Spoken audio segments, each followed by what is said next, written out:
Eu sei que muita gente acredita que o amor de mãe é incondicional, que os filhos sempre querem o melhor para os pais, que família é sagrada. Mas essas pessoas, sinceramente, nunca receberam uma ligação todas as noites só para serem perguntadas se estão sozinhas. E nunca perceberam que essa pergunta não era sobre preocupação, era sobre controle. Me chamo Teresa Andrade, tenho 64 anos, e essa história começa no dia em que entendi que minha filha não ligava para saber se eu estava bem. Ela ligava para saber se eu estava vulnerável. Moro numa casa de frente para o mar, aqui no litoral de Santa Catarina. Uma casa que construí junto com meu marido, Antônio, ao longo de 38 anos de casamento. Paredes que guardam risadas, discussões bobas sobre qual cor pintar a cozinha, tardes de domingo com cheiro de bolo no forno. Cada cômodo dessa casa tem a marca dele, e cada canto também guarda a dor da sua ausência. Antônio partiu há 1 ano e meio. Uma condição cardíaca delicada que evoluiu rápido demais, sem nos dar tempo de nos preparar. Num dia ele estava reclamando de um cansaço estranho, no outro estava internado, e 1 semana depois eu estava vestida de preto no velório, olhando para aquele caixão e me perguntando como ia conseguir viver sem ele. Os primeiros meses foram os piores. A casa parecia grande demais. O silêncio era ensurdecedor. Eu acordava de manhã e ainda esperava sentir o cheiro do café que ele sempre preparava. Virava para o lado na cama e levava alguns segundos para lembrar que ele não estava mais ali. A solidão não era apenas uma palavra. Era uma presença física, pesada, que ocupava todos os espaços. Minha filha, Camila, aparecia de vez em quando. Sempre apressada, sempre com aquele jeitinho de quem está fazendo um favor. Me trazia compras do supermercado. Verificava se eu estava tomando os remédios da pressão, perguntava se eu precisava de alguma coisa. Mas havia algo mecânico naquelas visitas, como se ela estivesse cumprindo uma obrigação, marcando um item numa lista de tarefas. Ainda assim, eu agradecia. Afinal, era minha única filha, e eu achava que aquele distanciamento era apenas o jeito dela lidar com a perda do pai. Algumas pessoas se afastam quando estão sofrendo. Eu entendia isso. Foi 3 meses após a partida do Antônio que as ligações começaram. A primeira vez que Camila ligou às 22h45, achei estranho o horário. Ela nunca foi de ligar tarde, mas atendi com aquela esperança boba de que talvez ela estivesse com saudades, querendo conversar, sentindo falta da mãe. Ela foi direta, sem "Oi, mãe" ou "Como você está?". Apenas "Você está sozinha?". Fiquei sem saber o que responder por alguns segundos. Que pergunta era aquela? Claro que eu estava sozinha. Morava sozinha desde que Antônio se foi. Respondi que sim, que estava sozinha como sempre. E ela simplesmente desligou, sem se despedir, sem explicar o motivo da ligação. Apenas o clique do telefone desligando. Fiquei olhando para o aparelho na minha mão, confusa. Pensei que talvez tivesse sido uma ligação engasgada, daquelas que caem sem querer. Ou que ela estivesse ocupada e ligou no automático. Dei de ombros e voltei a assistir a novela. Mas no dia seguinte, às 22h45 em ponto, o telefone tocou de novo. Era Camila. A mesma pergunta. "Você está sozinha?". Dessa vez respondi que não, que minha vizinha Dona Marta estava comigo tomando um chá. A reação dela foi completamente diferente. Ela ficou nervosa. A voz ficou mais aguda. Perguntou quem era, por que estava na minha casa àquela hora, quanto tempo ia ficar, o que estávamos fazendo. Expliquei que Dona Marta era apenas uma vizinha querida que vinha me fazer companhia de vez em quando. Camila ficou em silêncio por alguns segundos. Aquele silêncio pesado que você sente que tem algo não dito por trás. Depois murmurou, "Tá bom, mãe", e desligou. A partir daquele dia, a rotina se estabeleceu. Todas as noites, pontualmente às 22h45, meu telefone tocava. Eu já sabia quem era antes mesmo de olhar o visor. E já sabia qual seria a pergunta. "Você está sozinha?". Quando eu respondia que sim, o telefone desligava em menos de 3 segundos. Sem conversa, sem interesse em saber como tinha sido meu dia, se eu estava com saudades do pai, se estava me alimentando direito. Nada. Apenas aquela pergunta fria e o clique de desligamento. Quando eu respondia que não, que tinha alguém comigo, ela queria saber tudo. Quem era a pessoa? Por que estava lá? Se ia dormir na minha casa? A que horas ia embora? Era como se ela precisasse mapear cada movimento meu, cada pessoa que cruzava a minha porta. No início, tentei justificar. Camila sempre foi meio controladora desde pequena. Quando era criança, ela precisava saber onde eu estava o tempo todo. Na adolescência, ficava brava se eu saía com amigas sem avisá-la antes. Depois que casou, ligava todo dia no mesmo horário para verificar se estava tudo bem. Eu achava que era apenas o jeito dela demonstrar preocupação. Mas aquelas ligações noturnas tinham algo diferente. Algo que me deixava inquieta. Comecei a reparar em outras coisas estranhas. A chave reserva que eu sempre guardava dentro de um vasinho decorativo na varanda. Aquelas coisinhas de cerâmica com formato de cogumelo que a gente compra em loja de decoração, sumiu. Revirei a casa inteira procurando. Olhei em todos os lugares possíveis. Nada. A chave tinha simplesmente desaparecido. Fiquei preocupada. Se alguém tinha achado aquela chave, poderia entrar na minha casa quando quisesse. Pensei em trocar a fechadura, mas antes disso, resolvi dar uma última procurada. Uma semana depois, a chave estava lá, no mesmo vasinho, no mesmo lugar onde eu tinha certeza absoluta de que ela não estava. Peguei aquele metal dourado com as mãos tremendo. Ainda estava quente, como se alguém tivesse acabado de colocar ali. Meu estômago se revirou. Senti a boca secar. O coração disparar. Não era possível. Eu tinha procurado ali. Tinha virado aquele vasinho de cabeça para baixo. A chave não estava lá. E agora estava. Alguém tinha entrado na minha propriedade. Alguém tinha pegado essa chave, usou e depois devolveu. Como um aviso silencioso. Posso entrar quando quiser. Outros detalhes começaram a me incomodar. O retrato de Antônio, que ficava na estante da sala, num porta-retrato de prata que ganhamos no nosso aniversário de casamento, apareceu virado de costas um dia. Quando fui arrumar, minhas mãos tremeram ao tocar o vidro frio. Quem viraria uma foto de costas? E por quê? A porta da despensa, que eu sempre trancava a chave porque guardava alguns objetos de valor do Antônio lá dentro, estava aberta quando voltei de uma caminhada na praia. Tenho certeza de que tranquei antes de sair. Sempre tranquei. Mas lá estava ela, escancarada. Livros que eu deixava numa ordem específica na estante apareciam em posições diferentes. A cadeira da varanda, que ficava virada para o mar, estava virada para dentro da casa, como se alguém tivesse sentado ali, observando através da porta de vidro. Comecei a dormir mal.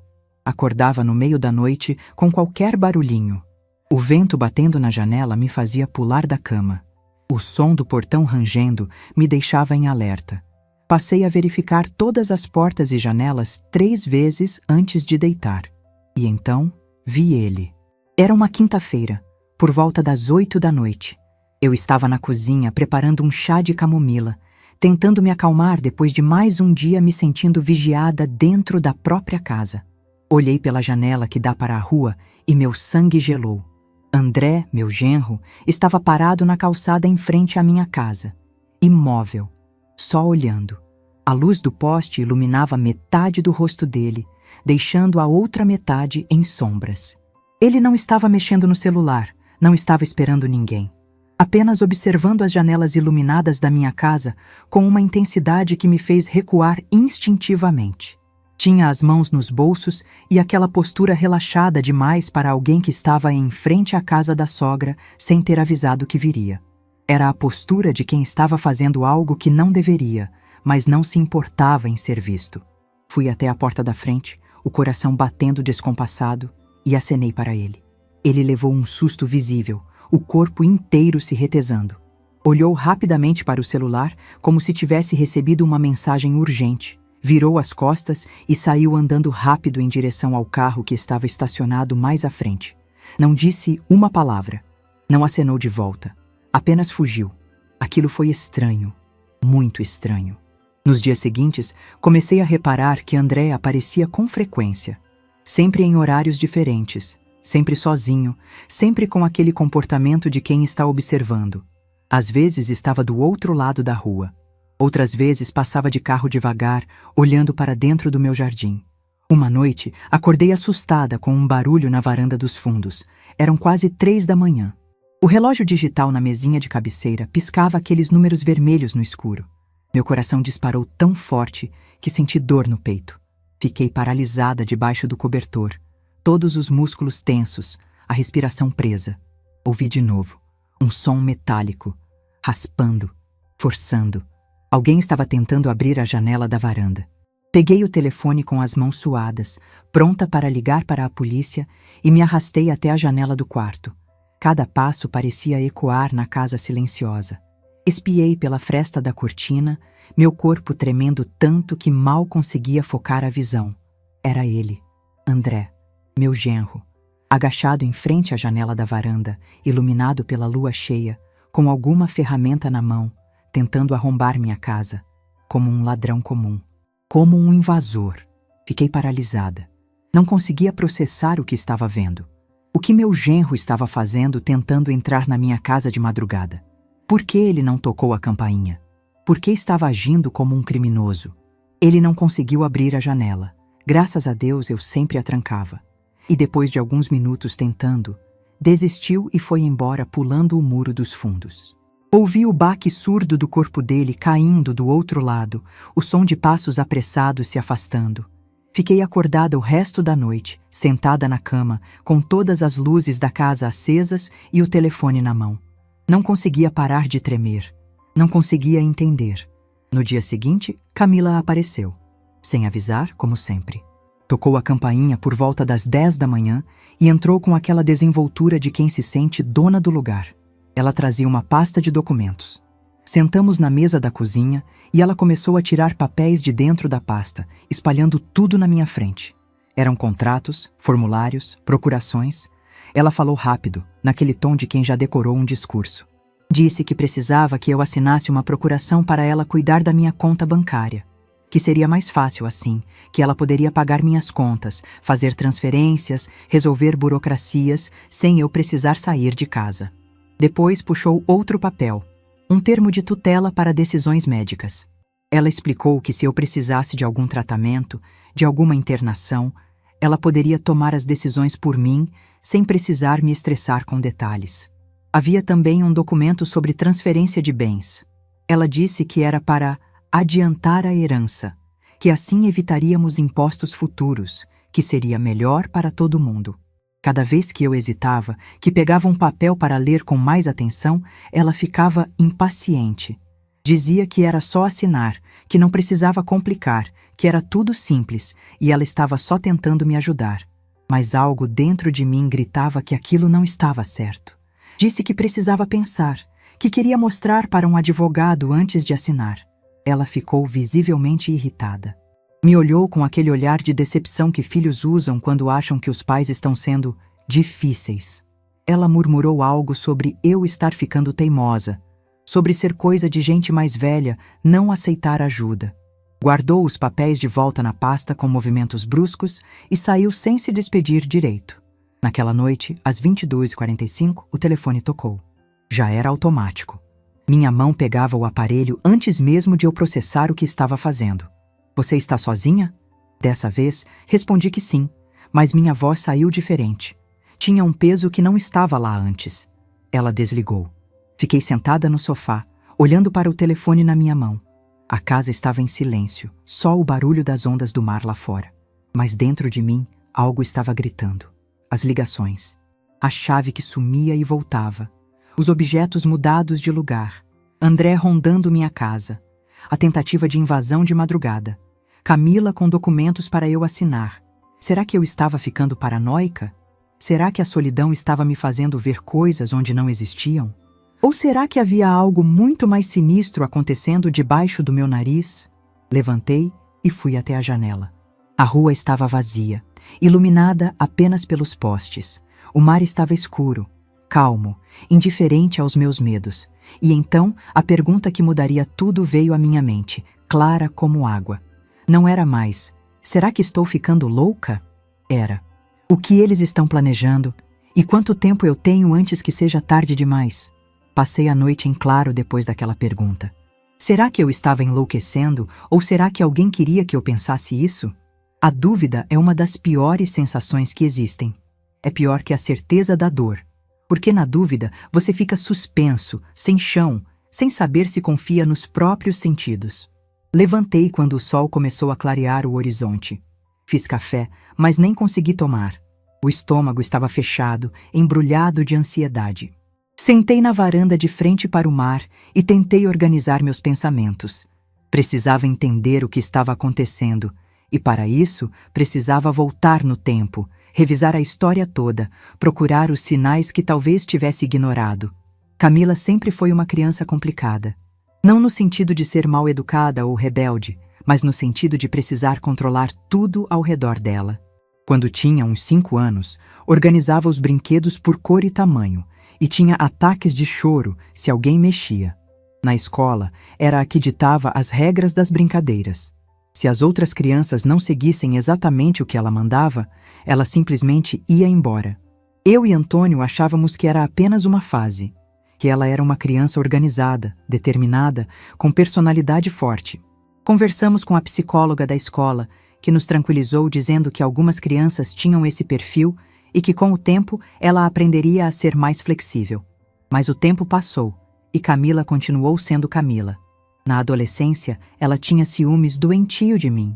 Se eu saía com minhas amigas para tomar café, ela fazia cara feia e ficava emburrada por dias. Dizia que eu estava abandonando ela, que não me importava com a família, que só pensava em mim. Antônio tentava conversar com ela, explicar que eu tinha direito de ter minha vida social. Mas ela retrucava dizendo que mãe de verdade priorizava os filhos. Acabei desistindo de muitas saídas só para não ter que lidar com o drama depois. Quantas vezes deixei de ir ao cinema, de encontrar amigas, de ter um momento meu só para não ver aquele olhar de reprovação dela. Quando ela fez 18 anos e foi para a faculdade em Florianópolis, pensei que finalmente teríamos um pouco de liberdade. Mas ela ligava todos os dias, às vezes mais de uma vez, querendo saber o que estávamos fazendo, se tínhamos saído, com quem tínhamos conversado. Era exaustivo. Antônio dizia que eu dava muita corda para ela, que precisava estabelecer limites. Mas eu tinha medo de perdê-la, medo de que ela se afastasse de mim se eu fosse muito dura. Então, continuei cedendo, continuei aceitando aquele controle disfarçado de preocupação. Continuei me diminuindo para caber no espaço que ela permitia que eu ocupasse. Foi na faculdade que ela conheceu André. Ele era do curso de engenharia, 2 anos mais velho que ela. Quando Camila trouxe ele para conhecer a gente, fiquei com uma impressão estranha. André era extremamente educado, quase formal demais. Respondia minhas perguntas com frases curtas, sorria na hora certa, mas havia algo vazio naquele sorriso, como se fosse uma máscara bem ensaiada. Antônio também percebeu. Numa noite, depois que eles foram embora, ele segurou minha mão na cozinha e disse com aquela voz baixa dele, séria: "Teresa, aquele rapaz tem olhos de quem está calculando alguma coisa o tempo todo." Não gostei. Eu ri na hora, disse que ele estava sendo exagerado, que era só o jeito tímido do André. Mas no fundo mesmo, eu concordava. Tinha algo nos olhos dele que me gelava. O namoro foi rápido. 6 meses depois, já estavam noivos. Camila disse que tinham certeza um do outro, que não fazia sentido esperar. Quando perguntei se não estavam com pressa demais, ela ficou ofendida. Disse que eu não apoiava a felicidade dela, que devia estar com ciúmes por ela ter encontrado alguém e eu não querer ficar sozinha. A frase me machucou. Como ela podia achar que eu tinha ciúmes? Eu só queria que ela tivesse certeza, que não tomasse decisões precipitadas. Mas calei minha boca e ajudei a organizar o casamento. Como sempre fiz. Engoli minhas dúvidas para não criar conflito. O casamento foi bonito. Pequeno, só família próxima e alguns amigos, aqui mesmo na nossa casa de frente para o mar. Camila estava linda de vestido branco. E André estava impecável de terno. Mas durante a festa, reparei em algo que me incomodou profundamente. André olhava muito para a casa. Não era aquele olhar de quem está admirando a decoração ou a vista. Era um olhar de quem está avaliando, calculando, medindo. Ele andou por todos os cômodos, perguntou sobre o tamanho do terreno, sobre quando tínhamos comprado, quanto valia no mercado atual. Antônio ficou visivelmente incomodado. Me puxou para a cozinha e sussurrou com raiva: Que falta de educação ficar fazendo perguntas financeiras num dia de festa. Esse homem não tem respeito nenhum. Camila defendeu o marido quando Antônio tentou confrontá-lo educadamente. Ela disse que o pai estava sendo grosseiro, que André estava apenas demonstrando interesse pela nossa história, pela nossa conquista. Antônio ficou magoado, mas não insistiu. Era o dia de casamento da filha dele. Ele não queria estragar. Essa casa que tanto incomodava André com seus olhares calculistas era resultado de décadas de trabalho e amor. Eu e Antônio compramos o terreno quando ainda éramos jovens, recém-casados, cheios de sonhos. Era um pedaço de terra sem nada, só areia e mato, mas ficava de frente para o mar. E para nós, aquilo valia mais que qualquer mansão. Construímos aos poucos. Primeiro fizeram um quartinho simples e um banheiro. Moramos assim por 2 anos, juntando dinheiro para fazer o resto. Antônio trabalhava como marceneiro, passava horas na oficina lixando madeira, encaixando gavetas, dando acabamento em cômodas e mesas. Eu dava aula particular de português e matemática para crianças do bairro. Cada tijolo dessa casa foi colocado com sacrifício, com trabalho honesto. Quando finalmente conseguimos fazer a sala grande com janelas de vidro de frente para o mar, Antônio chorou. Ele segurou minha mão, olhou para aquela vista e disse: "A gente conseguiu, Teresa. A gente realmente conseguiu." Quando Camila nasceu, pintamos o quarto dela de amarelo clarinho. Antônio fez o berço com as próprias mãos, cada detalhe esculpido com carinho. Fizemos prateleiras para os livros, um baú para os brinquedos, cortinas com estampa de estrelinhas. Essa casa guardava mais de 3 décadas de memórias. E agora, André andava por ela como se já fosse o dono. Como se todo aquele amor, todo aquele trabalho, toda aquela história não significassem nada. As coisas pioraram depois que Antônio partiu. Ele tinha 63 anos quando a condição cardíaca dele se agravou. Foi tudo muito rápido. Uma semana antes, ele estava reclamando de cansaço. Na seguinte estava internado, e 7 dias depois, eu estava vestida de preto, olhando para aquele caixão. Nas primeiras semanas após a despedida, Camila veio ficar comigo. Ela dormiu no quarto dela de infância, me fez companhia, cozinhou algumas refeições. Achei que estávamos nos aproximando, que a perda do pai ia nos unir. Achei que finalmente ela ia me ver como pessoa, não como alguém que existia só para servi-la. Mas depois que voltou para Florianópolis, o comportamento dela mudou. As visitas ficaram mais espaçadas. Quando vinha, estava sempre apressada, sempre checando o celular, sempre com aquela expressão de quem tinha coisas mais importantes para fazer. E André? André começou a aparecer sozinho. Da primeira vez, ele disse que estava passando por aqui a trabalho e resolveu dar uma parada para ver como eu estava. Aceitei a explicação, ofereci café, conversamos sobre amenidades, mas ele ficou andando pela casa, abrindo armários, olhando dentro de gavetas. Suas mãos tocavam as coisas como se estivesse avaliando o peso, o valor, a utilidade.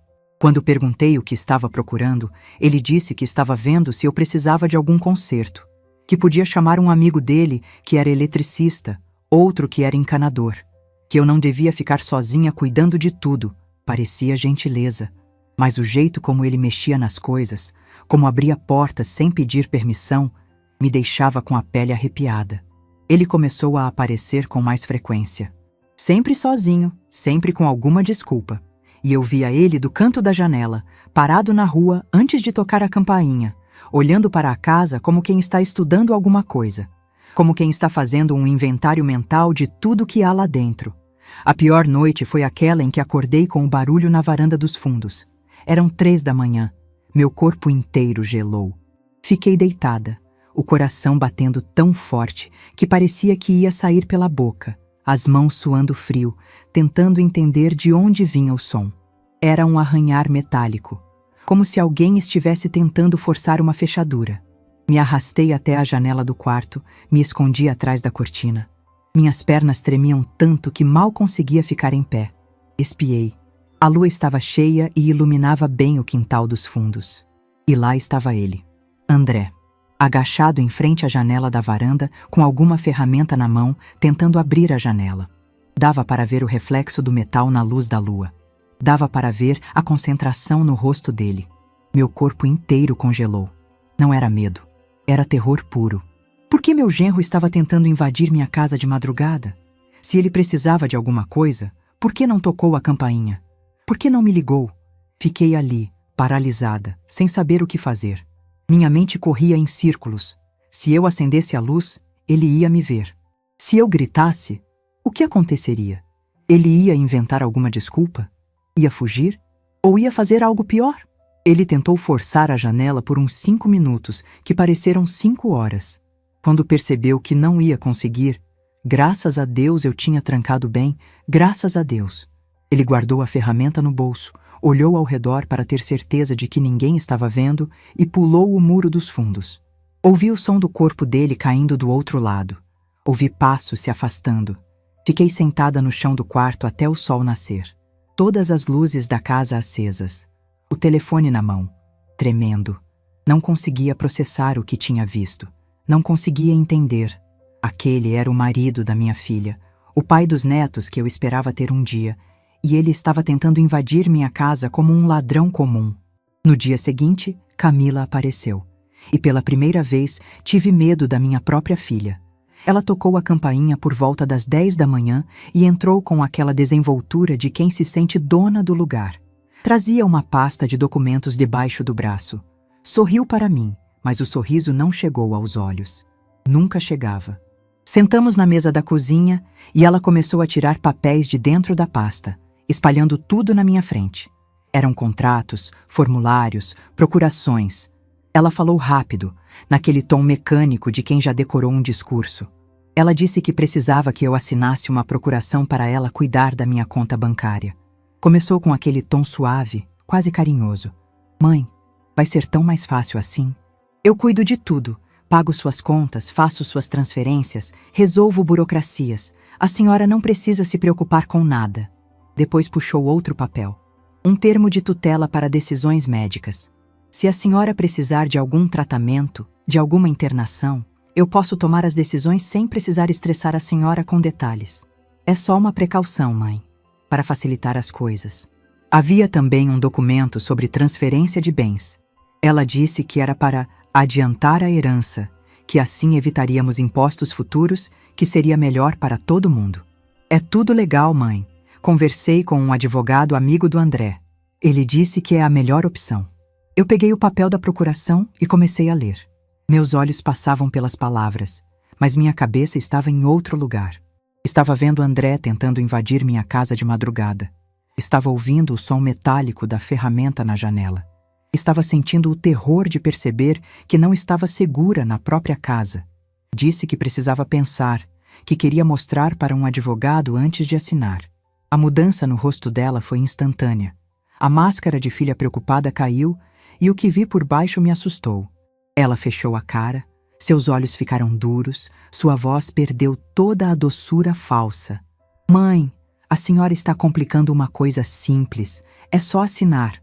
Eu estou tentando ajudar e a senhora fica com essa teimosia. Insisti que queria ler com calma, que era meu direito entender o que estava assinando. Ela bateu a mão na mesa. O som ecoou pela cozinha. Isso é coisa de gente velha, essa desconfiança toda. Eu sou sua filha, mãe. Quem mais vai cuidar da senhora? Aquela palavra, velha, pronunciada com tanto desprezo, me cortou. Velha. Como se eu fosse um móvel ultrapassado, sem utilidade, que só serve para atrapalhar. Ela guardou os papéis de volta na pasta com movimentos bruscos e se levantou da cadeira. A senhora vai se arrepender dessa teimosia. Quando precisar de ajuda, vai ver como é difícil fazer tudo sozinha. Saiu sem se despedir. Bateu a porta com força. Fiquei sentada na cozinha vazia, olhando para a xícara de café que ela nem tocou, sentindo o silêncio pesado da casa. Aquela tarde, decidi que precisava de ajuda. Precisava conversar com alguém. Precisava ter certeza de que não estava enlouquecendo, que aquilo tudo não era coisa da minha cabeça. Fui até a casa de Dona Marta, minha vizinha. Ela mora 3 casas adiante. É viúva também. Tem 71 anos. E é uma das pessoas mais sensatas que conheço. Levei um bolo de fubá que tinha feito na véspera e pedi para conversarmos. Sentamos na cozinha dela e eu contei tudo. As ligações estranhas da Camila todas as noites. Os objetos que mudavam de lugar na minha casa. A chave que sumia e voltava. André rondando minha casa em horários estranhos. A tentativa de invasão de madrugada. Os documentos que Camila queria que eu assinasse. A pressão, o desprezo, o medo. Dona Marta me ouviu em silêncio.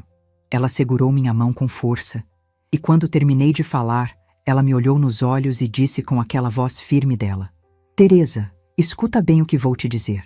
Você não está louca. Eu vi sim o André rondando sua casa, várias vezes, de dia, de noite, sempre olhando pelas janelas, sempre com aquele jeito de quem não quer ser visto. Achei estranho, mas pensei que você tivesse pedido para ele verificar alguma coisa, sabe? Agora que você me contou isso tudo, fico ainda mais preocupada. Minhas mãos começaram a tremer. Ela viu. André estava realmente rondando minha casa. Não era coisa da minha cabeça. Não era paranoia de mulher velha e sozinha. Era real. Dona Marta apertou minha mão com mais força. Teresa, família nem sempre é o que a gente imagina.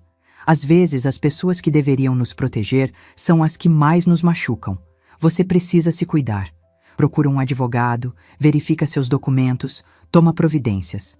E não assina nada, ouviu? Nada. Nem que ela chore, nem que ela grite. Não assina. Voltei para casa com as palavras dela ecoando na minha cabeça. O sol estava se pondo, pintando o céu de laranja e rosa, aquelas cores lindas que o litoral tem no fim da tarde. Mas eu não conseguia apreciar a beleza. Só conseguia sentir medo. Entrei em casa, tranquei a porta, encostei as costas nela e fechei os olhos. Precisava descobrir o que estava acontecendo. Precisava entender o plano por trás de tudo aquilo, porque agora eu tinha certeza absoluta de que havia um plano. Naquela noite, às 22h45, o telefone tocou como sempre. Olhei para o visor, vi o nome da Camila piscando na tela. Respirei fundo. Atendi. Antes mesmo dela perguntar, eu disse com a voz mais firme que consegui: Estou sozinha, como sempre. Ela desligou. Fiquei olhando para aquele telefone mudo na minha mão. E naquele momento, senti algo mudar dentro de mim. Não era mais medo. Era determinação. Não ia mais esperar para entender o que estava acontecendo. Não ia mais aceitar passivamente aquela situação. Não ia mais duvidar da minha própria sanidade só porque minha filha queria que eu duvidasse. Ia investigar. Ia descobrir a verdade. Ia me proteger. E se descobrisse que minha própria filha estava tramando algo contra mim, ia fazer o que fosse necessário para me defender. Porque naquela noite eu entendi uma coisa. Eles queriam que eu fosse fraca. Queriam que eu fosse uma velha confusa, fácil de manipular, fácil de controlar. Mas eu não era fraca. E eles iam descobrir isso da pior maneira possível. Os dias seguintes foram os mais difíceis da minha vida. Pior até que os primeiros meses após a partida do Antônio. Porque quando ele se foi, eu sabia contra o que estava lutando. Era a saudade, a solidão, o vazio. Mas agora eu estava lutando contra fantasmas, contra suspeitas, contra a minha própria filha. Acordava de madrugada com o coração disparado, achando que ouvia barulhos na casa. Verificava todas as portas e janelas 3, 4 vezes antes de conseguir me deitar. Comia pouco. Emagreci 5 quilos em 2 semanas. Dona Marta me olhava com preocupação quando nos encontrávamos na padaria. Mas eu não podia parar. Não podia desistir. Precisava descobrir a verdade. Foi numa manhã de terça-feira que tudo mudou. Eu estava na cozinha tomando café, olhando para o mar pela janela, quando meu olhar caiu sobre a porta do escritório do Antônio. Aquele cômodo pequeno nos fundos da casa, onde ele guardava seus documentos, suas ferramentas antigas, suas recordações. Eu não entrava lá desde que ele partiu. Não tinha coragem. Era como se aquele espaço ainda fosse dele, como se eu estivesse invadindo um território sagrado. Mas naquela manhã, algo me puxou naquela direção. Abri a porta devagar. O cheiro de madeira e papel velho me atingiu como um soco. Tudo estava exatamente como ele deixou. A mesa cheia de papéis, a cadeira virada para o lado, como se ele tivesse acabado de levantar. As ferramentas de marcenaria penduradas na parede. A foto nossa no dia do casamento emoldurada em cima da estante. Sentei na cadeira dele. Senti o couro gasto embaixo das minhas mãos, nos mesmos lugares onde as mãos dele se apoiavam todos os dias. Fechei os olhos, e por um momento foi como se ele estivesse ali comigo. Comecei a abrir as gavetas. A primeira tinha apenas contas antigas, recibos, garantias de eletrodomésticos. A segunda tinha projetos de móveis que ele nunca chegou a fazer, esboços desenhados à mão com aquela letra firme dele. A terceira estava trancada. Procurei a chave no porta-canetas, no lugar onde ele sempre guardava. Lá estava ela, pequena e dourada. Destranquei a gaveta e meu coração começou a bater mais rápido.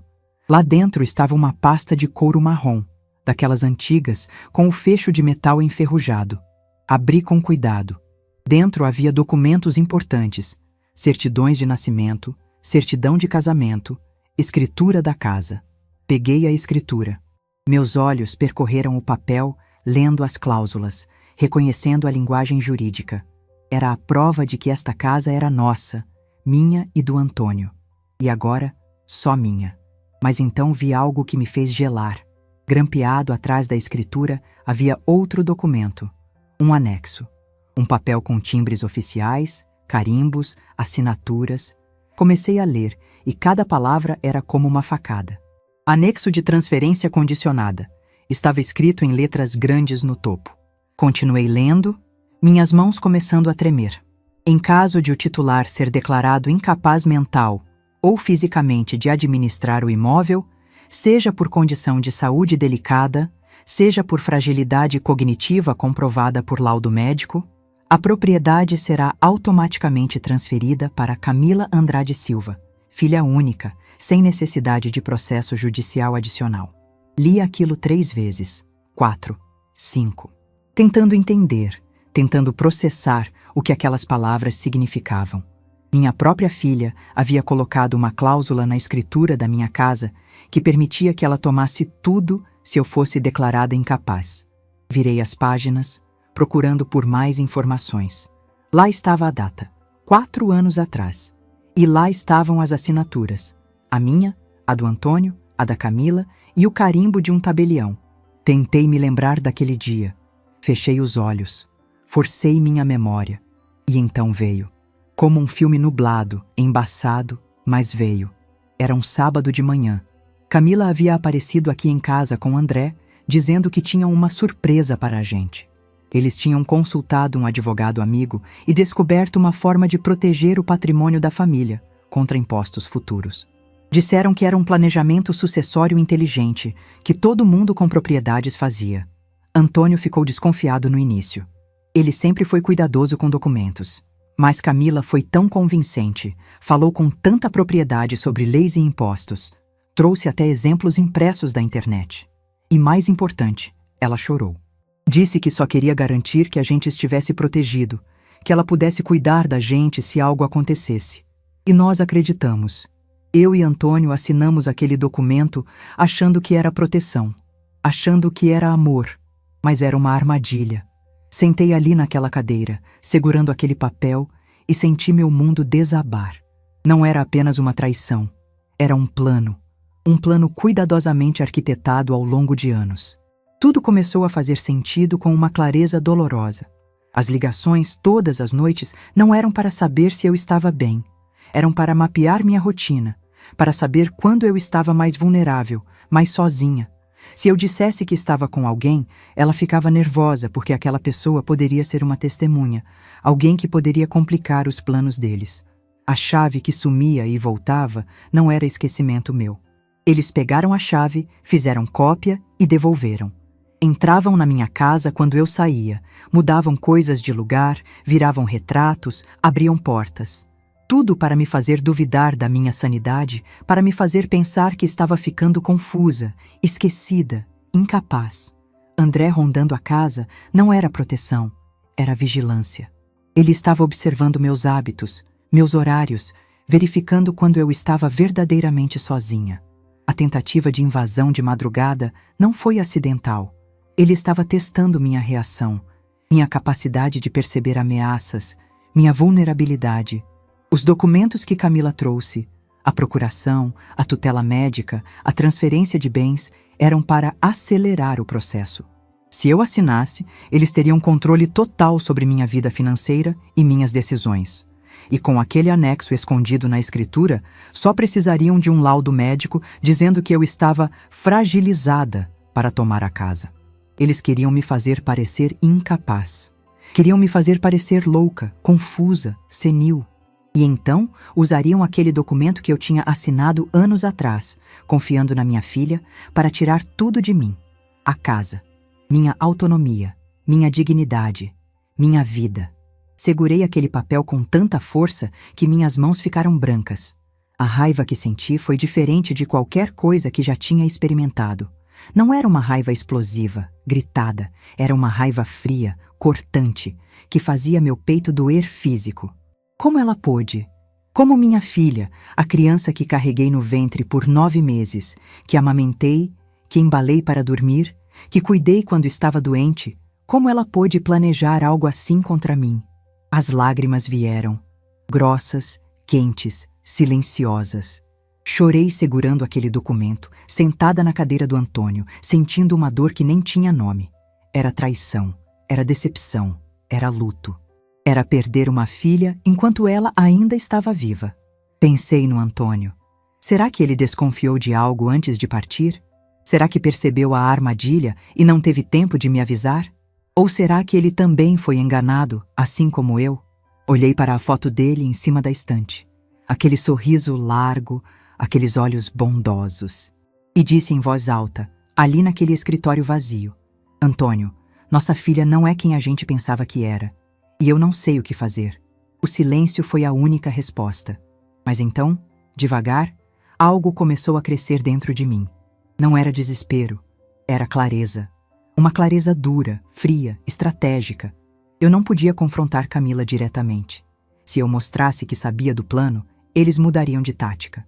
Se eu gritasse, chorasse, fizesse escândalo, eles usariam isso como prova de que eu estava alterada emocionalmente, instável, precisando de ajuda.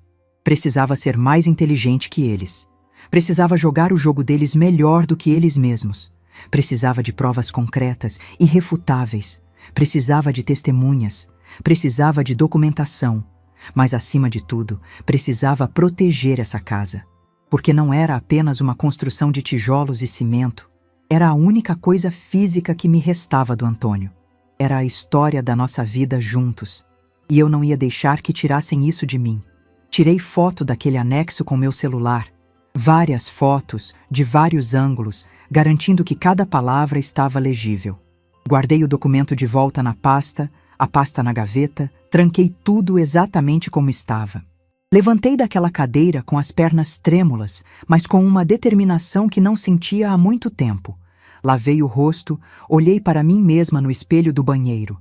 Meus olhos estavam vermelhos de tanto chorar, meu rosto estava mais fino, tinha olheiras profundas. Mas naquele reflexo também vi algo mais. Vi força, vi resistência, vi uma mulher que não ia desistir. Peguei minha bolsa, as chaves do carro e saí de casa. Tinha coisas para fazer, pessoas para procurar, planos para traçar. Primeiro, fui até uma loja de eletrônicos no centro da cidade. O vendedor era um rapaz jovem, não devia ter mais de 25 anos. Expliquei que morava sozinha e estava me sentindo insegura, que queria instalar câmeras de segurança.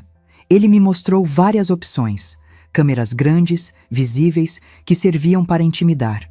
E câmeras pequenas, discretas, que podiam ser escondidas em objetos decorativos. Escolhi as discretas, 4 delas.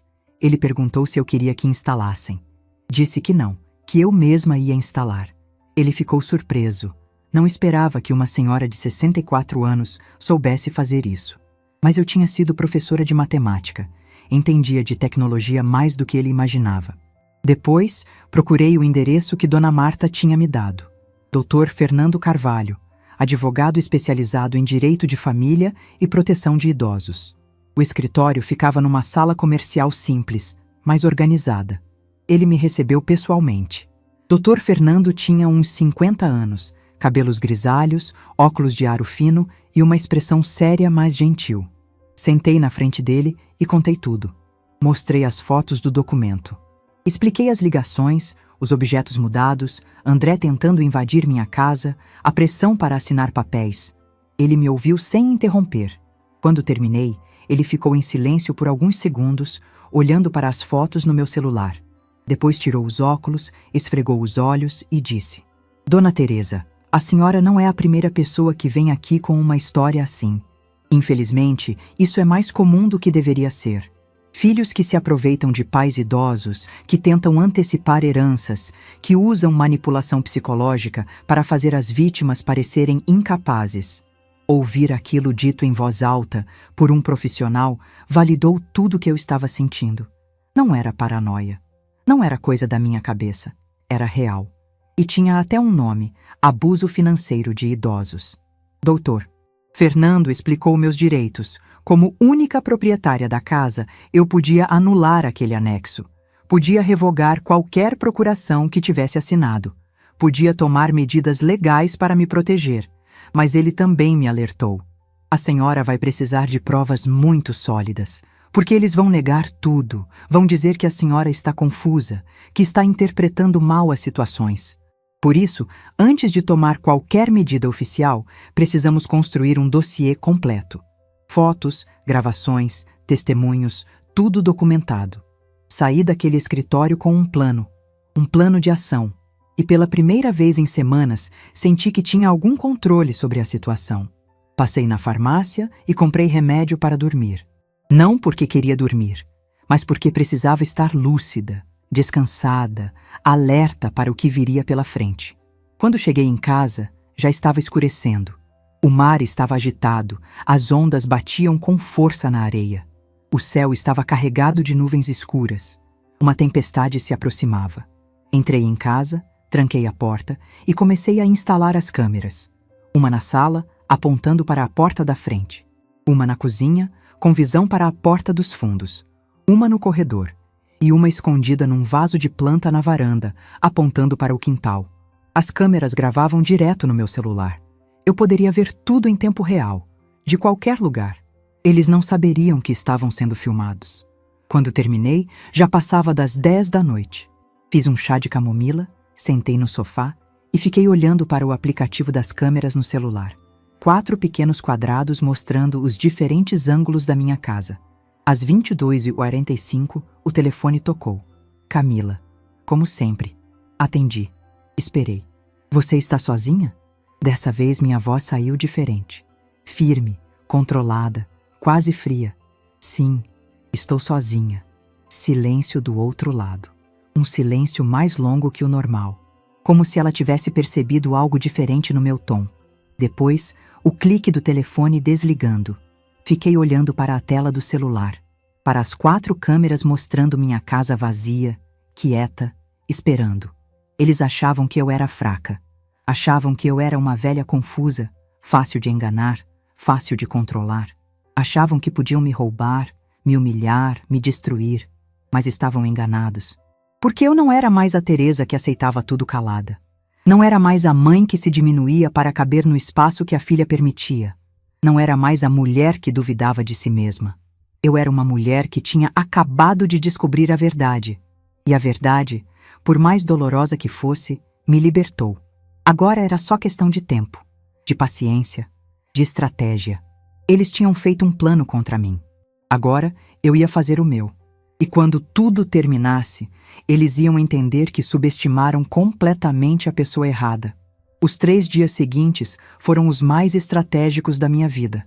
Eu me transformei em outra pessoa, uma versão de mim que nem sabia que existia. Uma Teresa calculista, paciente, que entendia que às vezes a melhor defesa é um ataque silencioso. As câmeras estavam instaladas, funcionando perfeitamente. Eu verificava o aplicativo no celular dezenas de vezes por dia, observando os ângulos, garantindo que tudo estava sendo gravado. Configurei para que as gravações fossem salvas automaticamente na nuvem. Assim, mesmo que roubassem meu celular, as provas estariam seguras. Mas câmeras não eram suficientes. Eu precisava de mais. Na manhã de quinta-feira, liguei para um chaveiro. Não o que costumava usar, aquele senhor que conhecia há anos e que poderia comentar com vizinhos sobre a troca de fechaduras. Procurei um de outra cidade, que veio sem fazer perguntas. Ele chegou às 9 da manhã, num carro discreto. Era um homem de meia-idade, de poucas palavras, que fazia seu trabalho com eficiência. Trocou todas as fechaduras da casa. Porta da frente, porta dos fundos, portão do jardim, janelas que tinham trancas. Tudo novo, tudo com chaves que só eu tinha. Quando ele terminou, me entregou 6 chaves novas e perguntou se eu queria jogo extra. Disse que não. 6 chaves eram mais que suficiente. Todas ficariam comigo. Ninguém mais teria acesso à minha casa sem minha permissão. Paguei em dinheiro. Ele me deu o recibo e foi embora. Fechei a porta, passei a chave nova, ouvi o som diferente da fechadura trancando. Era um som de segurança, de controle. Depois fui até o banco.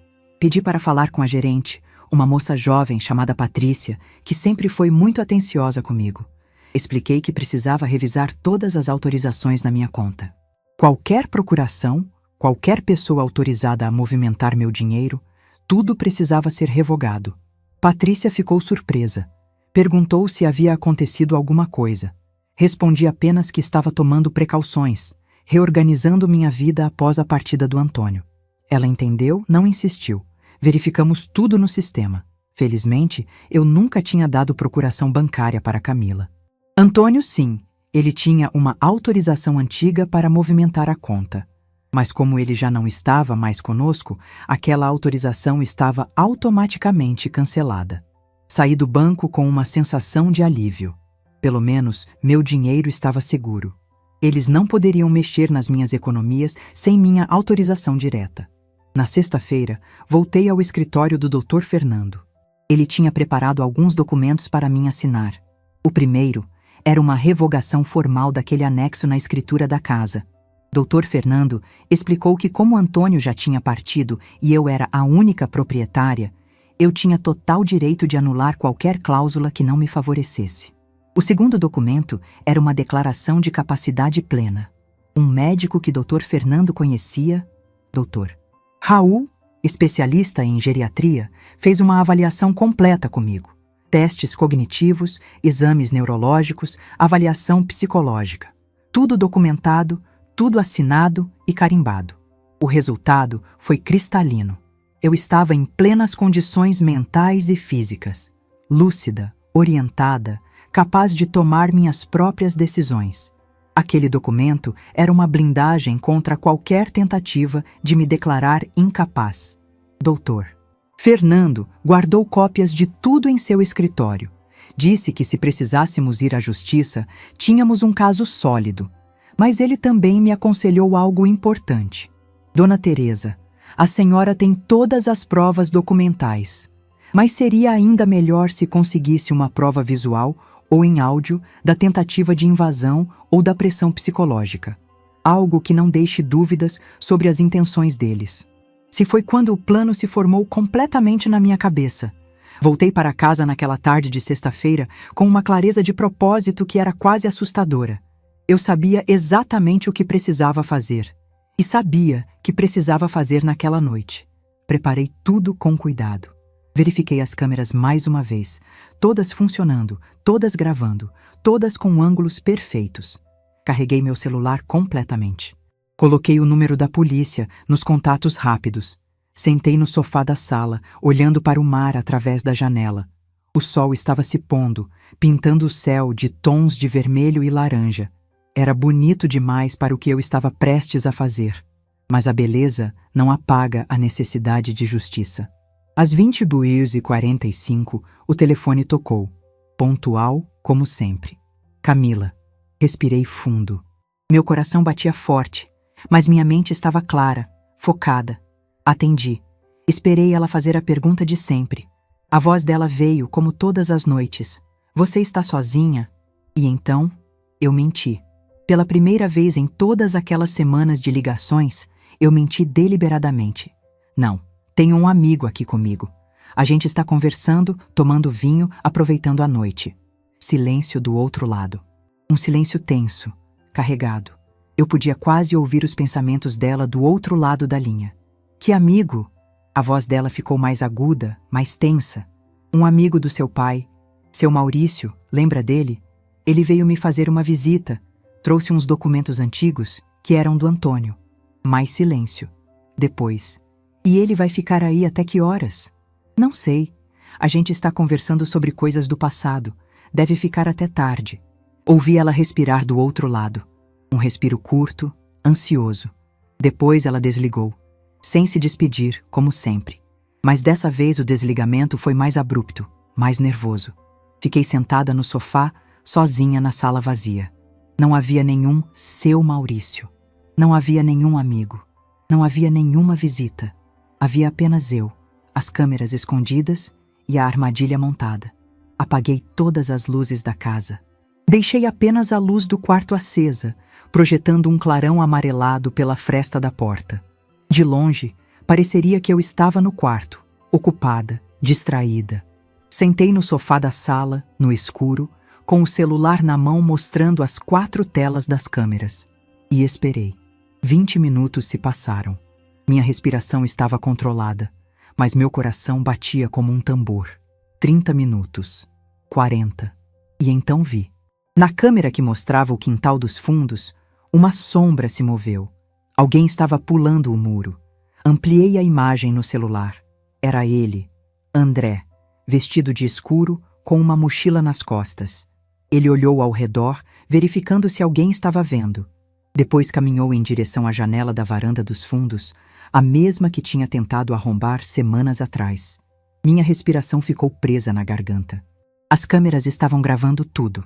Cada movimento, cada segundo. André tirou algo da mochila. Uma ferramenta. Começou a tentar forçar a janela. Eu tinha trancado tudo, tinha trocado as fechaduras, mas ele não sabia disso. Ele ainda achava que conseguiria entrar como tinha planejado. Tentou por 5 minutos, 6, 7. A frustração dele era visível até pela câmera. Ele puxava, empurrava, forçava. Nada funcionava. Então ele foi até a porta dos fundos, tentou a maçaneta, trancada. Tirou algo do bolso, provavelmente a cópia da chave antiga, aquela que ele tinha feito quando roubou minha chave reserva. Tentou colocar na fechadura. Não entrou. Claro que não. A fechadura era outra agora. Vi a confusão no rosto dele através da câmera. Ele tentou de novo. E de novo. Começou a ficar visivelmente nervoso, olhando ao redor, suando. Foi quando peguei o telefone e disquei 190. Polícia, qual a emergência? Minha voz saiu calma, clara, surpreendentemente firme. Tem um homem tentando invadir minha casa. Ele está nos fundos, tentando arrombar a porta. Eu moro sozinha, sou idosa, estou com muito medo. A atendente pediu meu endereço. Passei todos os detalhes. Ela disse que a viatura estava a caminho, que eu ficasse em local seguro, que não confrontasse o invasor. Fiquei observando pelas câmeras. André ainda estava lá, agora tentando forçar uma das janelas laterais. Ele estava tão concentrado, tão focado em entrar, que nem percebeu quando a viatura da polícia parou na frente da casa. 2 policiais desceram. Eu abri a porta da frente para eles. Uma policial mulher, Tenente Rodrigues, e um policial homem, Sargento Costa. Expliquei rapidamente que o invasor estava nos fundos. Eles foram até lá, com as lanternas acesas. Eu os acompanhei, ficando na porta de vidro da sala, observando. Quando a luz das lanternas iluminou André, ele congelou. Literalmente congelou, com a ferramenta ainda na mão, o olhar de total pânico no rosto. Polícia! Mãos para cima! André levantou as mãos devagar. Começou a gaguejar, a tentar explicar. Eu sou o genro dela. Eu só estava verificando. Minha sogra ligou dizendo que tinha um barulho. Eu saí pela porta da sala. Minha voz saiu mais firme do que eu mesma esperava. Eu não liguei para ele. Eu não pedi para ele vir aqui. Ele está tentando invadir minha casa sem minha permissão. Os policiais pediram documentos. André mostrou a identidade dele, tentou explicar a situação familiar, mas estava visivelmente nervoso, suando, tropeçando nas palavras. Tenente Rodrigues se virou para mim. A senhora conhece este homem? Conheço. É o marido da minha filha. Mas eu não autorizei ele a estar aqui, muito menos tentando arrombar minhas portas e janelas no meio da noite. Ele tem chave da casa? Não. Ninguém tem chave além de mim. E eu troquei todas as fechaduras recentemente, exatamente porque ele tem tentado entrar sem autorização. André ficou vermelho. Isso não é verdade. Dona Teresa está confusa. Ela é idosa. Ela não entende. Eu entendo perfeitamente. Minha voz saiu cortante. E tenho provas de tudo. Mostrei para os policiais as gravações das câmeras no meu celular. As imagens eram claras. André pulando o muro. André tentando forçar a janela. André tentando usar uma chave na fechadura. Tudo time estampado. Tudo gravado em alta definição. Tenente Rodrigues olhou para André com uma expressão dura. O senhor vai ter que nos acompanhar para prestar esclarecimentos. André começou a protestar, dizendo que era um mal-entendido, que ele só estava preocupado com a sogra. Mas os policiais foram firmes. Pediram que ele entregasse a ferramenta, revistaram a mochila dele, tinha mais ferramentas lá dentro e uma lanterna potente. Levaram ele para a viatura. Antes de entrar no carro, ele me olhou. E naquele olhar vi algo que me arrepiou. Não era arrependimento, era raiva. Raiva pura de ter sido pego. Tenente Rodrigues ficou comigo por mais alguns minutos. Perguntou se eu queria fazer um boletim de ocorrência formal. Disse que sim. Ela anotou tudo, pediu cópias das gravações das câmeras, orientou sobre medidas protetivas. A senhora tem família por perto? Alguém que possa ficar com a senhora esta noite? Pensei em Dona Marta, mas já passava da meia-noite. Não queria assustá-la. Vou ficar bem. A casa está trancada, tenho as câmeras, tenho o telefone de vocês. Ela hesitou, mas depois assentiu. Qualquer coisa, qualquer barulho estranho, liga imediatamente. E amanhã procure a delegacia para formalizar uma medida protetiva contra ele. Depois que eles foram embora, tranquei a porta e me encostei nela. Minhas pernas estavam tremendo. Só agora, com tudo terminado, meu corpo relaxava e mostrava o quanto eu estava tensa. Fui até a cozinha, bebi um copo de água. Minhas mãos tremiam tanto que quase deixei o copo cair. Sentei na mesa, coloquei a cabeça entre as mãos e deixei as lágrimas virem. Mas não eram lágrimas de medo, eram lágrimas de alívio, de libertação, de vitória. Eu tinha conseguido, tinha as provas que precisava, tinha a polícia como testemunha, tinha André em flagrante tentando invadir minha casa. O telefone tocou. Era Camila. Quase 00:30. Atendi. Ela estava histérica. Mãe! Mãe! O que aconteceu? A polícia ligou dizendo que prenderam o André. O que a senhora fez? Minha voz saiu calma, assustadoramente calma. Eu protegi minha casa, Camila. Ele estava tentando invadir. Eu chamei a polícia, como qualquer pessoa faria. Mas ele é meu marido? Ele é da família? Ele é um invasor. E você... Respirei fundo, sentindo o peso das próximas palavras. Você é uma filha que conspirou contra a própria mãe. Silêncio do outro lado. Um silêncio pesado, confessional. Eu sei de tudo, Camila. Do documento com a cláusula de incapacidade. Das ligações para mapear minha rotina. Dos objetos mudados de lugar para me fazer pensar que estava louca. Do André rondando minha casa. De tudo. Ela começou a chorar do outro lado da linha. Um choro desesperado, agudo. Mãe, eu posso explicar. A gente estava com problemas financeiros. A gente só queria... Queria o quê? Me roubar? Me declarar incapaz? Me internar? O que exatamente vocês queriam, Camila? Ela não respondeu. Apenas chorava. Amanhã você vai receber uma notificação. Eu solicitei uma medida protetiva. Nem você, nem André podem se aproximar de mim ou da minha casa. Se tentarem, vão ser detidos. Mãe, por favor, não me chame de mãe. Mães cuidam dos filhos, e filhos cuidam das mães. O que você tentou fazer comigo não foi cuidado, foi crueldade. Desliguei o telefone antes dela responder. Desliguei e bloqueei o número. Bloqueei o número dela e do André. Sentei ali na cozinha vazia, ouvindo o silêncio da casa. O mar lá fora continuava com seu ritmo constante, ondas quebrando na areia. A vida continuava, o mundo continuava, e eu, pela primeira vez em meses, senti que tinha controle sobre minha própria vida. Não foi vingança, foi justiça, foi autodefesa, foi dignidade. Subi para o quarto, deitei na cama e pela primeira vez em semanas dormi profundamente, sem medo, sem câmeras para verificar. Sem esperar barulhos estranhos. Porque agora minha casa era minha fortaleza. E ninguém ia tirar isso de mim. Os dias que se seguiram à prisão do André foram os mais estranhos da minha vida. Não pelo que aconteceu, mas pelo que não aconteceu. Não houve drama, não houve perseguição, não houve ameaças. Apenas um silêncio profundo, pesado, que ocupava todos os espaços. Camila não tentou me ligar de novo. Não apareceu na minha porta. Não mandou mensagens. Era como se eu tivesse deixado de existir para ela da noite para o dia. E a verdade é que aquele silêncio doía mais do que qualquer confronto poderia doer, porque era a confirmação definitiva. Ela nunca tinha me procurado por amor, apenas por interesse. Na segunda-feira seguinte, fui até a delegacia com o Dr. Fernando. Formalizamos o boletim de ocorrência completo. Entreguei cópias de todas as gravações das câmeras. Mostrei as fotos do documento com a cláusula de incapacidade. Relatei todo o histórico de comportamento suspeito. A delegada que nos atendeu, doutora Patrícia Mendes, uma mulher de uns 40 anos com olhar atento e postura firme, analisou tudo com cuidado.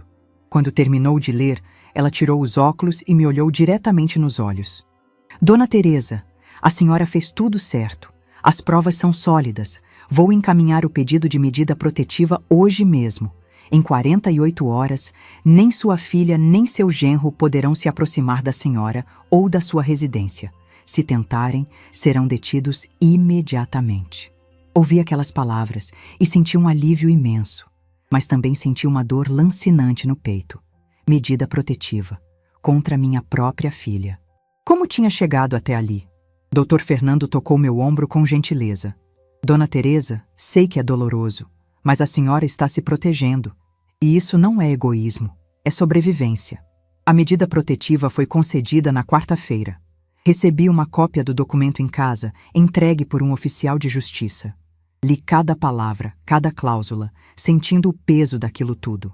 Camila Andrade Silva e André Silva estavam proibidos de se aproximar a menos de 200 metros da minha residência por tempo indeterminado. Minha filha era agora, legalmente, uma ameaça. André foi processado por tentativa de invasão de domicílio. O advogado dele tentou argumentar que era um mal-entendido familiar, mas as gravações eram irrefutáveis. Ele foi condenado a prestar serviços comunitários e ficou com uma marca permanente no registro dele. Nunca mais poderia trabalhar em funções que exigissem confiança ou acesso a propriedades alheias. Quanto a Camila, Dr. Fernando me aconselhou a não processá-la criminalmente. Ela não tinha cometido crime direto, apenas conspirado, manipulado, pressionado. Mas eu anulei todos os documentos que ela tinha me feito assinar ao longo dos anos. Revoquei qualquer autorização. Removi seu nome como beneficiária de qualquer coisa que eu possuísse. E reescrevi meu testamento. Desta vez sozinha, com Dr. Fernando como testemunha. Deixei a casa para uma instituição que cuida de idosos em situação de vulnerabilidade. Deixei minhas economias para um fundo que ajuda mulheres vítimas de abuso familiar. Se Camila queria tanto aquela casa, ia descobrir que nunca a teria. Não porque eu quisesse puni-la, mas porque não ia permitir que meu legado fosse manchado pela ganância. As semanas se transformaram em meses. E devagar, muito devagar, comecei a reconstruir minha vida. Dona Marta foi minha rocha durante esse período.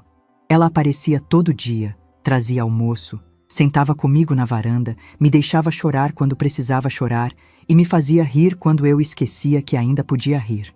Numa tarde de domingo, enquanto tomávamos café e olhávamos o mar, ela me disse algo que nunca esqueci.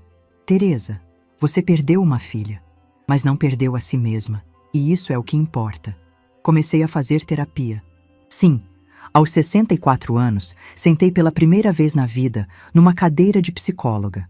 Doutora Márcia, uma profissional especializada em traumas familiares, me ajudou a processar tudo o que tinha acontecido. Me ajudou a entender que eu não tinha falhado como mãe, que algumas pessoas simplesmente fazem escolhas ruins, independente de como foram criadas. Me ajudou a perdoar a mim mesma. Voltei a dar aulas particulares. Não porque precisasse do dinheiro, mas porque precisava me sentir útil. Ensinava matemática e português para crianças do bairro. Via os olhinhos delas brilhando quando finalmente entendiam um conceito difícil. Aquilo me lembrava de quando Camila era pequena e eu a ajudava com o dever de casa. Antes que a lembrança se transformasse em dor, eu respirava fundo e continuava. Porque viver não era esquecer. Era aprender a carregar as lembranças sem deixar que elas me esmagassem. Fiz reformas na casa. Pintei as paredes de cores mais claras, comprei plantas novas para o jardim, troquei as cortinas. Cada mudança era uma forma de dizer: esta casa é minha, este espaço é meu, esta vida é minha. Entrei num grupo de terceira idade na igreja do bairro. Conheci outras mulheres com histórias parecidas. Dona Vera, cujos filhos tentaram interná-la num asilo para ficar com o apartamento dela. Seu João, cujo único filho sumiu por 10 anos e reapareceu quando soube que o pai tinha vendido a empresa e tinha dinheiro no banco. Descobri que eu não estava sozinha nessa dor. E descobri também que dor compartilhada é dor diminuída. Viajei pela primeira vez em décadas. Peguei um ônibus e fui até Florianópolis passar um fim de semana. Caminhei pelo centro histórico, comi numa lanchonete de frente para o mar, comprei uma blusa colorida que nunca teria coragem de usar antes. Me senti livre de um jeito que não me sentia desde antes de casar. E então, um ano depois daquela noite em que André foi preso, Camila reapareceu. Era uma tarde de sábado. Eu estava no jardim regando as plantas quando ouvi a campainha tocar. Fui até a porta, olhei pelo visor e senti meu estômago se revirar. Era ela, mais magra, com olheiras profundas, o cabelo preso num rabo de cavalo desarrumado. Parecia 10 anos mais velha. Não abri a porta imediatamente. Fiquei ali parada, olhando para ela através daquele pedacinho de vidro, sentindo um turbilhão de emoções. Raiva, dor, saudade, medo, tudo ao mesmo tempo. Ela tocou a campainha de novo. E então falou, a voz abafada pela porta. Mãe, eu sei que a senhora está aí. Por favor, só quero conversar. 5 minutos. É tudo que peço. Respirei fundo. Olhei para o celular no meu bolso, pronta para ligar para a polícia se precisasse. Olhei para as câmeras que ainda estavam instaladas, ainda gravando tudo. Olhei para mim mesma no espelho do corredor. E abri a porta. Mas não a deixei entrar. Fiquei no batente, minha mão na maçaneta, meu corpo bloqueando a passagem. Ela percebeu, e pela primeira vez vi vergonha genuína nos olhos dela. O que você quer, Camila? Ela engoliu em seco. As mãos tremiam. Eu vim pedir desculpas, de verdade. Não desculpas vazias, mas desculpas reais. Fiquei em silêncio, esperando. Eu errei muito. Não tenho como justificar o que fiz, o que planejei. Foi ganância, foi maldade, foi tudo de pior que uma filha pode fazer com a mãe. As lágrimas começaram a escorrer pelo rosto dela. André e eu estávamos afundados em dívidas. Achamos que se conseguíssemos a casa, se conseguíssemos controlar seu dinheiro, resolveríamos tudo. E achou que me fazer parecer louca era a solução? Ela fechou os olhos, as lágrimas caindo mais rápido. Eu achei que seria fácil, que a senhora não perceberia, que eu conseguiria fazer parecer natural, gradual. Mas quanto mais eu tentava, mais eu me afundava. E quando percebi o que estava fazendo, já era tarde demais. Tarde demais para quê? Para voltar atrás? Ou tarde demais porque fui mais esperta que vocês? Ela abriu os olhos e me encarou. Tarde demais para salvar qualquer coisa entre nós. Eu destruí tudo, mãe. Destruí nossa relação. Destruí a confiança. Destruí a senhora. E não consigo viver com isso. Senti meu coração apertar. Mas mantive minha voz firme. E o que você quer de mim agora? Perdão? Absolvição? Que eu diga que está tudo bem? Não quero que diga que está tudo bem, porque não está. E nunca vai estar. Ela limpou as lágrimas com as costas da mão. Estou fazendo terapia há 6 meses. Me separei do André. Estou tentando entender como cheguei tão longe. Como me transformei em alguém capaz de fazer aquilo com a própria mãe. E já descobriu? Ela deu um sorriso triste. Descobri que sempre fui egoísta, que sempre coloquei meus desejos acima de tudo. E que aprendi isso sozinha. A senhora nunca me ensinou isso. Sempre me ensinou generosidade, bondade. Mas eu escolhi ignorar. Ficamos em silêncio por um momento. O vento do mar soprava entre nós, trazendo o cheiro de sal e liberdade. Não estou pedindo que me perdoe, mãe. Não estou pedindo para voltar a ser sua filha. Estou apenas pedindo para a senhora saber que me arrependo, de verdade. E que vou passar o resto da vida tentando ser uma pessoa melhor. Olhei para ela, para aquela mulher de quase 40 anos que um dia foi minha menina, que um dia dormiu no meu colo, que aprendi a andar segurando minha mão, que chorou no meu ombro quando teve seu primeiro desgosto. E senti algo se quebrando dentro de mim. Não era raiva, era luto. O luto de enterrar a filha que eu achei que tinha, para aceitar a filha que realmente existia. Camila, eu te perdoo. Não porque você merece, mas porque eu mereço paz. Ela soluçou. Um som alto, doloroso, desesperado. Mas perdoar não significa esquecer, não significa voltar a confiar, não significa abrir minha porta de novo. Respirei fundo. Você pode continuar sua terapia, pode se tornar uma pessoa melhor, pode até um dia encontrar redenção, mas não vai ser ao meu lado. Eu entendo. Espero que entenda. Porque eu passei um ano inteiro aprendendo uma coisa. Eu mereço ser tratada com dignidade. Eu mereço ser respeitada. E eu não vou aceitar menos do que isso de ninguém, nem mesmo da minha filha. Ela assentiu, as lágrimas ainda escorrendo. Deu um passo para trás. Eu te amo, mãe. Sempre amei, mesmo quando estava fazendo tudo errado. Eu também te amo, Camila. Sempre vou amar. Mas amor sem respeito é só uma palavra vazia. E eu não vivo mais de palavras vazias. Ela virou e começou a se afastar. Parou no portão, olhou para trás uma última vez. A senhora ficou mais forte. Não, Camila, eu sempre fui forte. Só levei 64 anos para perceber. Vi ela sair, entrar no carro, ir embora. E quando o carro desapareceu na esquina, fechei a porta devagar. Não chorei, não me desesperei. Apenas fiquei ali parada no corredor, sentindo o peso daquele encontro, processando tudo. E depois fui até a varanda. Sentei na minha cadeira de frente para o mar. O sol estava começando a se pôr, pintando o céu com aqueles tons de laranja e rosa que só o litoral tem. Pensei em tudo que tinha passado, na traição, na dor, no medo, mas também pensei na força que descobri, na coragem de me defender, na capacidade de recomeçar. Antônio costumava dizer que a vida é feita de ciclos, que às vezes precisamos perder tudo para entender o que realmente importa. E ele estava certo. Eu perdi minha filha, mas ganhei a mim mesma.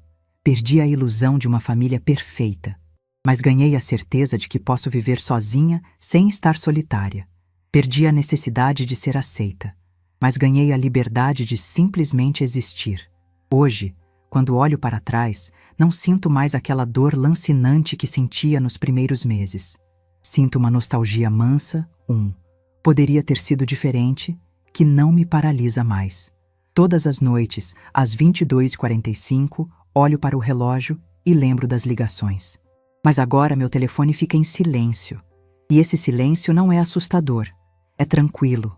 Acendo a luz da varanda todas as noites.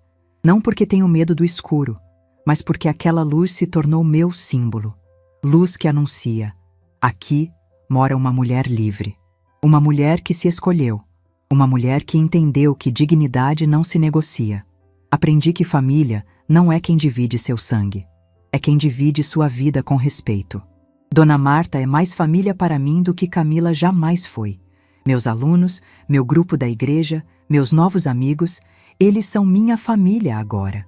E aprendi também que nunca é tarde para recomeçar, que aos 64, aos 70, aos 80 anos, ainda temos direito de escolher como queremos viver, de estabelecer limites, de dizer não, de proteger nossa paz. Muita gente me pergunta se eu me arrependo de ter denunciado minha própria filha, se eu não deveria ter dado mais chances, perdoado mais rápido, esquecido tudo em nome do amor de mãe. E minha resposta é sempre a mesma. Amor que exige que você se anule não é amor, é manipulação. E eu não estava disposta a me anular nunca mais. Não sei o que o futuro reserva para mim. Não sei se vou viver mais 10, 20, 30 anos. Não sei se Camila vai realmente mudar. E se um dia, quem sabe, poderemos ter algum tipo de relação distante, mas respeitosa. O que eu sei é que cada dia que acordo nesta casa, nesta cama, nesta vida que reconstruí, é um dia de vitória. Vitória sobre o medo. Vitória sobre a manipulação.